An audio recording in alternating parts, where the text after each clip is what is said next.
বাণিজ্য যুদ্ধে মেতেছেন মার্কিন প্রেসিডেন্ট ডোনাল্ড ট্রাম্প। সম্প্রতি আমেরিকায় রপ্তানি করা বিদ্যুতে 25% শুল্ক আরোপ করেন কানাডার দক্ষিণের প্রদেশ অন্টারিও প্রশাসন। এতে প্রতিশোধ নিতে এক মুহূর্তও দেরি করেননি মার্কিন প্রেসিডেন্ট। কানাডার স্টিল ও অ্যালুমিনিয়ামে আরোপিত শুল্ক দ্বিগুণের ঘোষণা দিয়েছেন তিনি।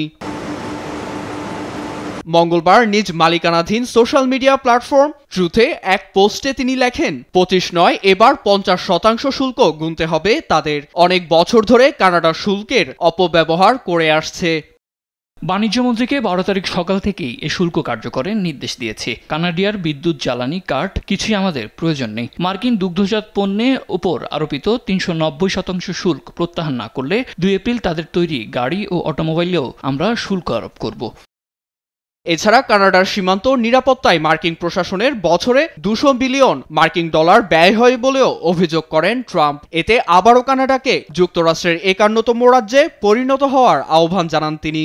বলেন, এর মধ্য দিয়ে শুল্ক আর নিরাপত্তার দুশ্চিন্তা দুইয়ের সমাধান মিলবে, আর সীমান্তবর্তী উত্তরাঞ্চলের সমস্যা সমাধানও হবে। এদিকে ট্রাম্পের এই পদক্ষেপে পিছু না হটে আলোচনায় বসে সমাধানের তাগিদ দেন অন্টারিও প্রদেশের সরকার প্রধান ডগ ফোর্ড। বলেন, বাণিজ্যিক সংঘাত বন্ধে একটি কার্যকর চুক্তি প্রয়োজন, যার মধ্য দিয়ে ব্যবসায় বিনিয়োগ নিরাপত্তা ও কর্মীদের নিরাপত্তা নিশ্চিত হবে। আমরা যুক্তরাষ্ট্রে রপ্তানিকৃত বিদ্যুতে 25% শুল্ক আরোপ করেছি, যার প্রভাব পড়বে মিনেসোটা, মিশিগান ও নিউ ইয়র্কের 1.5 মিলিয়ন মার্কিনীদের উপর। প্রয়োজনে আমি এর হার আরও বাড়িয়ে দেব, যদিও এর জন্য মার্কিনীরা নয়, বরং একজন ব্যক্তি দায়ী। তিনি হলেন প্রেসিডেন্ট ট্রাম্প। এর আগে নর্থ আমেরিকান বাণিজ্য চুক্তির আওতায় 2 এপ্রিল পর্যন্ত কানাডা ও মেক্সিকোর উপর আরোপিত শুল্ক স্থগিতের ঘোষণা দিয়েছিলেন মার্কিন প্রেসিডেন্ট।